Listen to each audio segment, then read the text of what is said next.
Hey, what's up? Sean here. Now let's talk about something that I see so many people get wrong. What exactly gets factored into your credit score and what determines what your score actually is? So the short answer is you do.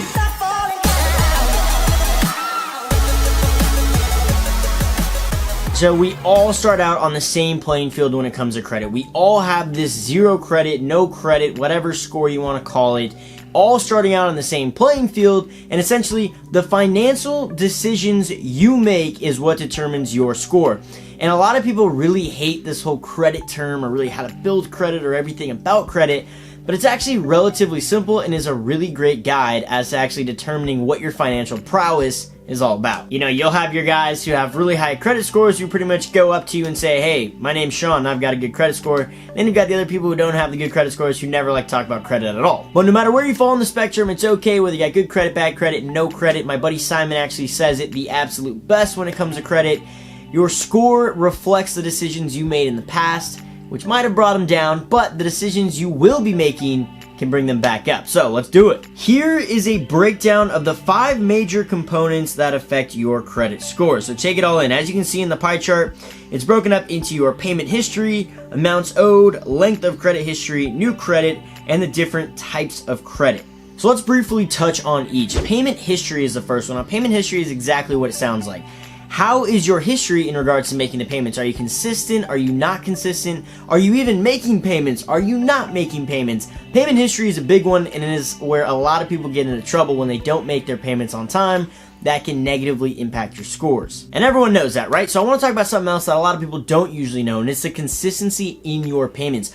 Are you a predictable borrower is essentially what the credit companies want to know. If you're going to apply for my credit, I want you to be consistent. Are you going to be making a payment of $400 one month, $3 the next, and $100 the next after that? I want to know, are you going to be making that $100 a month payment consistently, consecutively, everything about it? I want you to be predictable if I'm a credit company. So if you can prove to them that you are consistent and predictable, and let's say you make a payment of $200 every single month, that's going to affect your score positively because that credit company is going to see, hey, this guy actually is a consistent person. If we give him a line of credit, I know we're going to be getting X, Y, and Z every single month from him. The next one is amounts owed. How much money do you actually owe? And this is also in regards to a percentage, because essentially if it wasn't a percentage, the super rich would be like super negatively impacted with this. So it comes down to a percentage. How much do you owe in comparison to how much you're allowed to spend? So if you've got a $10,000 line of credit and you owe $9,000 on that $10,000 line of credit, your scores are going to be negatively impacted because you're utilizing so much of that credit limit. A credit card company knows that it's very low risk if they're giving you a $10,000, $20,000, $30,000 limit. If they know, hey, this guy really only uses a couple $1,000s a month to utilize his credit. He really doesn't spend the full amount, so he's a relatively low-risk individual. Let's take this scenario, for instance. We got Dude A, who's got a $10,000 credit limit, and he only uses $2,000 of it. But we've got Dude B, who has a $2,000 credit limit, and he uses all $2,000 of it. Who do you think is going to have the higher score? It's my man A. He's got $10,000 he can spend, but he's like, I don't really need all that $10,000. Just give me $2,000 and I'm happy with that. Credit card companies love that, and that will positively impact your score. Hopefully that was relatively easy to follow along with, because credit utilization is probably the biggest thing to actually know about when it comes to your credit scores. Now, the next one, the third one, is going to be your actual history, your credit history.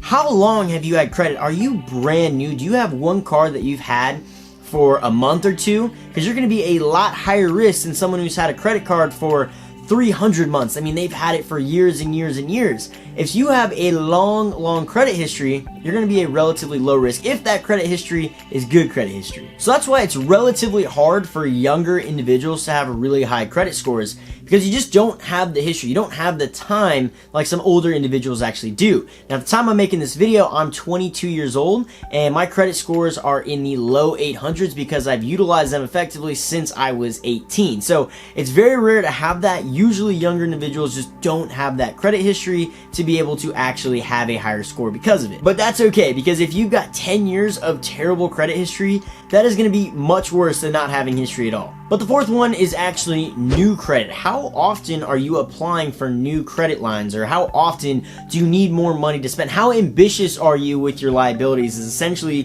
what the credit bureaus are trying to figure out. Are you needing a new card every single month, maybe every single year? How often are you applying for new credit? Because ultimately the credit card companies want you to be able to live and manage with what you have, and very rarely apply for new lines of credit. What's the timetable that we're actually working with here? Now, it's kind of vague. It really depends on a per person situation, but basically just don't get a new card every single month. If you get a new card once a year, that's still maybe pushing a little bit. You really shouldn't need that. Honestly, if you have a card, just tell your credit card company, hey, I'm making more money now, I need more money, just raise my limit on it. You don't need tons of different cards. And lastly, the different types of credit. Yes, there are different types of credit. So, for example, do you have just a credit card, or do you have a secured line of credit? Do you have a car payment? And do you have 2 regular credit cards? All 3 of those are different and are acted and treated differently on your credit report. So how diverse are you? Essentially, you want to diversify your credit portfolio, if that's even a thing. You want to diversify what you actually have so you can prove to the credit card companies, hey look, not only am I always on time with my car payment, but I've got this secured line of credit that I barely utilize, and I've got these other 2 major credit cards that I don't utilize as much as well. So you can show them that, hey, I'm making my payments on time, I'm not utilizing all the credit that I have, and I've got multiple different types of credit.